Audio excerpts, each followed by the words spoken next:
Hello, welcome back to another FPL video. Hope everyone is doing my word. Have a look at that. I need a haircut desperately. We've only got one game left in Game Week 25, so today we're going to be turning our attention towards Game Week 26, specifically at how the team lines up, and make sure you hang around to the end for those naughty little transfer decisions that I may or may not be making. But if you are new around here, please don't forget to hit that subscribe button for daily FPL content. Hit the like button if you do enjoy the video, and let's get straight on into this one. So firstly, just a quick look to Game Week 25 and how the double Game Week 25 is actually faring for me. So the Game Week average is 40, likely to go up tonight with Crystal Palace versus Brighton game being played. However, not only Veltman, I think, will be the only kind of reasonably owned player. The rest of them, like Dunk, like Sanchez, didn't do particularly well, so I don't think the average will actually move too much. I'm on 38 points at the minute. My kind of idea of really attacking this game week, because I've been punished in the previous weeks, well, hasn't quite gone to plan yet, but we've still got 5 players left to play, so it could all turn around. My overall rank has plummeted down to 600k, about a 100 or 150k drop. Obviously hoping with 5 players still left to play in the Leeds Southampton game that can kind of climb back up a little bit and I can even myself back out to the rank I started this game week on. Now let's take a look at how the team lines up, and it's a double game week 26. A lot of hype around this game week and I'm very much looking forward to it. Hopefully it won't be as much of a calamity as the previous big double game week 19 was, but in that we're starting off with Martinez, the absolute saviour. I mean, what hell of a keeper. Hell of a keeper playing against Leeds and Sheffield. You'd be expecting maybe at least one clean sheet in either of those games, most likely the Sheffield one, and then some good kind of save points, even some bonus points. We could see another double figure haul from Martinez. Then we've got Soyuncu and Pereira at the back, the two Leicester boys. I thought I'd double up on Leicester defence because they've got really good fixtures coming up, not only for the double game week, but past that, game week 27, 28, and up until about game week 35,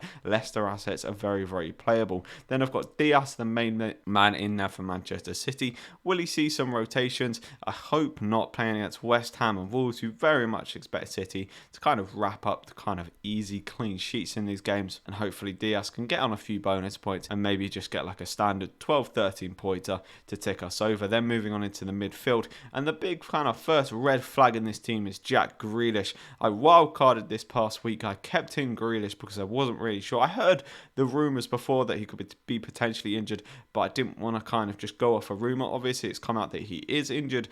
It's a wait and see for me at the moment. Dean Smith has come out and said that he is hopeful that Grealish could be back for the Leeds game.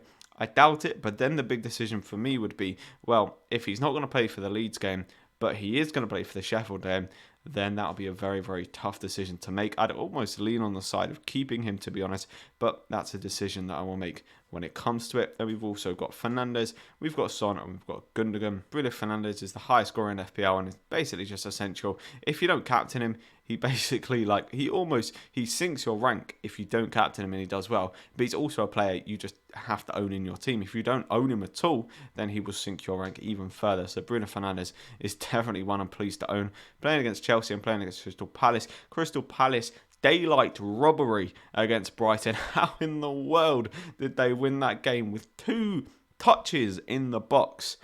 2 goals. They're taken away. Roy Hodgson's beaming, and that's that. So, the Crystal Palace game, you still expect Manchester United to win, but maybe it'll be a little bit tougher after what could be a little bit of a turn in form for them. Then we've got Gundogan. I'm expected to be resting at least one of these games because they have a midweek Champions League fixture against Bayern Munich and Gladbach, so maybe he'll miss the first game against West Ham, but even in a single game week, as we saw in the previous double, Gundogan can absolutely smash it, so I'm glad to own him. Offers really, really good value as well. Then we finally in the midfield, we've got Heung-min Son playing against Burnley and Fulham. Possibly the best double game week. Burnley are kind of traditionally a very good defensive side, however they look very sloppy against West Brom, and so I think that may actually be the easiest fixture for them because Fulham have actually been showing a lot of resilience of late and looking like they're not going to be easily broken down. Then we move on to the attack. We've got Harry Kane, big boy captain. Once again, absolutely flopped my triple captain. I'd love to have the triple captain on Kane for this week because I'd bang it straight on him already. I'd be pressing that button, smashing it right now. But he just has the captaincy for me. I think that's absolutely fine. I think Kane's going to do well, even if he picks up 1 or 2 goals, which you'd probably expect. He was unlikely not to get an attacking return in the West Ham game, so I think Kane is going to do very well. Then we have Ings and Bamford, the single game weeks. Ings playing against Everton and Bamford playing against Aston Villa. Now, this is where the kind of main transfer discussion comes for me. Obviously, if Grealish is out, Grealish will go to Harvey Barnes, and that'd be one free transfer. Then I'd have to decide whether I want to take out the likes of Bamford or the likes of Ings for minus transfers. I'm currently lining up a -8 to take out Bamford, who moves to Ollie Watkins, and Ings would move to DCL. The DCL move would literally just be a 1-week punt, as I think DCL is absolutely going to smash it. He's got a hat-trick against West Brom earlier on in the season and could easily go and score against a bit of a shaky Southampton team of late. And then Patrick Bamford, I actually think Leeds have been quite lucky in recent weeks in terms of playing against sides when they're at their weakest. They played against a Crystal Palace without Zaha. They played against a Leicester without the likes of Ndidi, the likes of Vardy, and those are all the games that they've been winning. Bamford only has a single game week this week and doesn't have that good fixtures, and the only reason I potentially hang him about would be for the game week 29, but I could always then transfer him back in, or they do play against Fulham, who've been looking better of late, and Sheffield United, who to be fair have not been too great.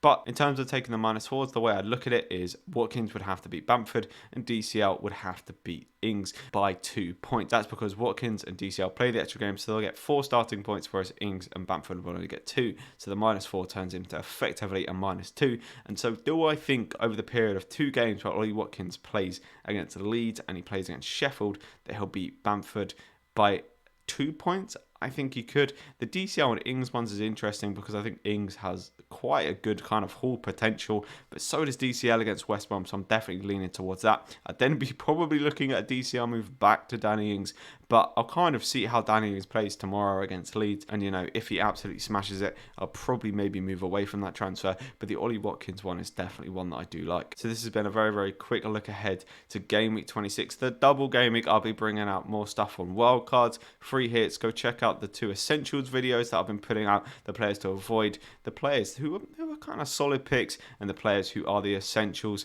for the double game week. Let me know in the comments down below who you're thinking of transferring in for this game week. It's a massive game week, and who you're thinking of captaining as well. And obviously, if you are new around here, please don't forget to hit that subscribe button for daily FPL content. Hit the like button if you have enjoyed this video, and I'll catch you in the next one.